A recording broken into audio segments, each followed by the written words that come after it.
Hey everybody, it's Katie from Bobby Hair Studio. I'm just going to show you today how I did this 90s inspired shoulder length, collarbone length, almost like a lob. It doesn't really have a name, but this is how I do it. We're starting out with my client who came in with freshly washed and styled hair. This is how she actually wears her hair every day, so I decided to do a dry cut. And I'm sectioning her hair into 3 sections, one from each side of the parting, and then the back is its own section. I'm using a couple different cameras today to show you different angles from this haircut. This angle is just going to show you where my elevation is at, and it's at a 0-degree elevation, so it's flat against her back.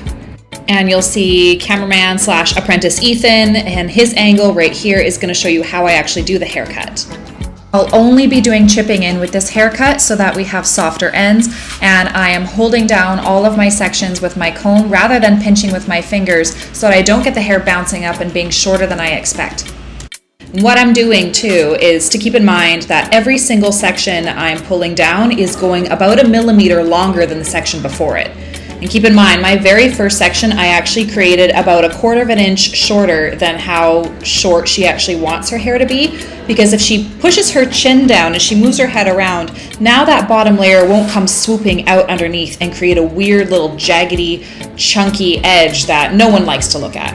When you're doing a softened blunt cut like this, it's really important to actually just be cutting in with that kind of chipping in kind of motion. I can't even remember what it's called right now, but that's what I call it. I call it chipping in, where you're cutting teeny tiny little V's and little chips into the ends of the hair. And what that does is it actually makes the ends really soft, because if you're going to be cutting especially very coarse hair like this that's very full on a horizontal parallel to the ground snip, it's going to look really weirdly choppy and it's not going to look nice and soft. I'm also going to be doing a bit of textured beveling in with this haircut because she has so much hair.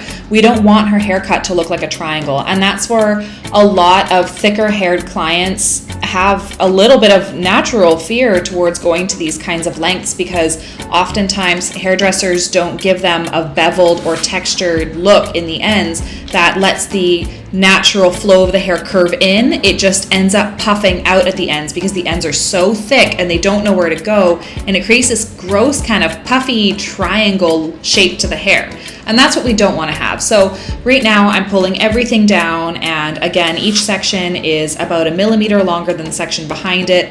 This is all the back area of the hair, and I'm just cutting straight across, but I will be leveling up the sides, the corners where they meet the 2 front sides.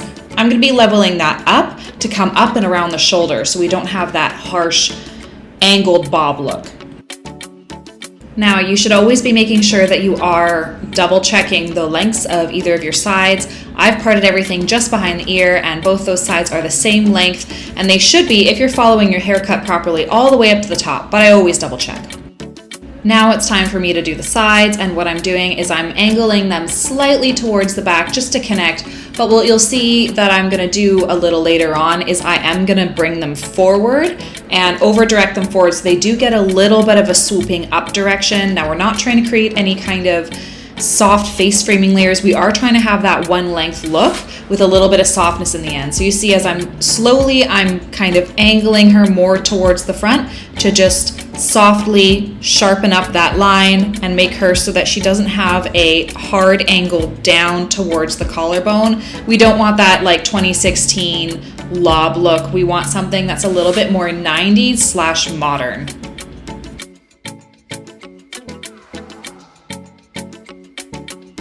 You can see that as I'm doing this, the back section is getting progressively slightly tilted up towards the front rather than being straight across. I do find it is easier to make sure that everything is the same length to do straight across for my whole back section. And then when I get to the front, I cut the collarbone piece as a guide in the very front, and I connect it between the front piece and where the back is so that there is a straight line between them. And then I bring everything down and just follow that guideline. This is where the little details matter. This is where you're going to see a lot of that shape coming through, and where it's going to give her a soft fold over the shoulders rather than to flip out and away. This might be a little bit clearer. As you saw earlier, we were coming straight across, but now we are connecting to the front and going softly over the shoulders so we don't get a harsh look. We get something really soft. It's really easy to do nice Brazilian blowouts with. You can get soft curls and a good beveled straightening as well. This is a really versatile cut, and that's why we like it. And now that I'm done both of the sides, I'm done the perimeter cut. I'm done like the full length of the bob slash shoulder cut. I still don't know what to call this, but I'm just gonna do all of my measuring and checking that everything looks the same and feels to the same length. This is where I start her beveling and texturing. So if you like the more solid look, you can stick with the cut from earlier and you don't have to do this step.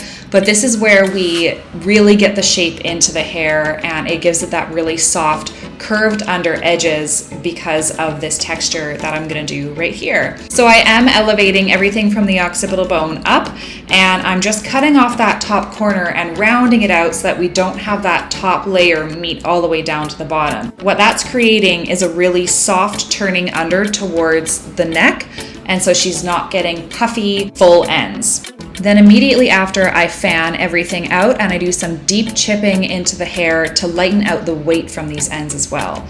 And you can already see that little area is starting to tilt under, and that's exactly what we're looking for. So again, from the occipital bone up, I am taking off that top corner. I'm checking where my guide is right here, and I'm just taking off that long little bit that's left, which means that the top layers are reaching all the way down to the ends. That's not happening anymore.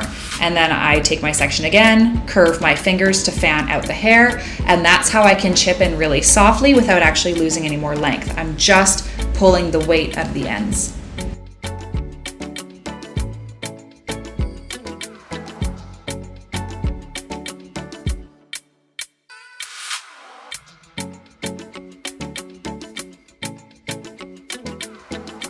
I'm going to be doing this technique all the way to where the back of the ears are, but I'm not going to be doing this technique in front of the ears. Instead, I'm going to show you how I do this so we don't end up thinning out the front of the hair, which can be a huge issue and can cause almost thin looking front pieces of the hair, and that's not what we're looking for. We're still looking for fullness.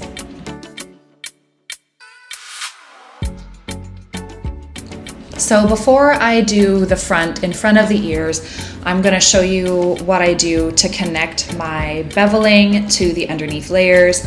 So I'm essentially going from below the occipital bone, I'm taking like the whole section, pulling it out more parallel to the floor. And again, all I'm really doing this time is I'm just chipping into the fanned area. I'm not really pulling out any layers. I'm not taking off any length. This is just the chipping in part to remove the bulk from underneath. Going around the whole head is going to cause her to have really empty front pieces of her hair. So again, just behind the ears, because this is all hair that's coming from below the occipital bone, and the occipital bone is about where the ears are. So you don't do this in the front. I'm going to show you how I connect the front to the back, because if you don't, then you're going to have solid fronts and textured backs, and that's not what we want to have either. So this part can be a little confusing, but I just want to make sure you guys understand entirely what it is that I'm doing here. Now I'm measuring, I'm just pulling little pieces from each side of the head and making sure that they all kind of come down to the same area. They're very soft and chipped in, so there's no straight lines in this haircut, which is my favorite part about it. Now this is what I do for around the ears, is I like to pull everything from behind the ear and connect everything in front of the ear in one big piece, and I just very lightly chip into it. I'm not layering up those top layers, I'm just pulling it down at a lower angle and softly chipping in, and then I pull it down forward so that a lot of that bulk kind of sits down towards the ends of my fingers and kind of gets missed. So I'm just softly chipping into the front kind of layers, just enough so that they just want to tilt under softly and she has an easy time styling her hair.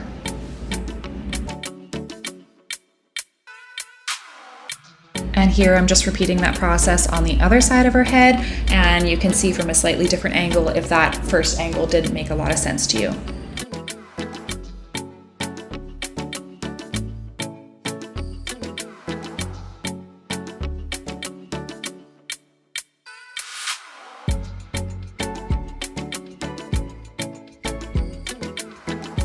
Now, this is where I like to just go in with my flat iron and bevel everything under, curve it under slightly so that we really see the effect of the haircut.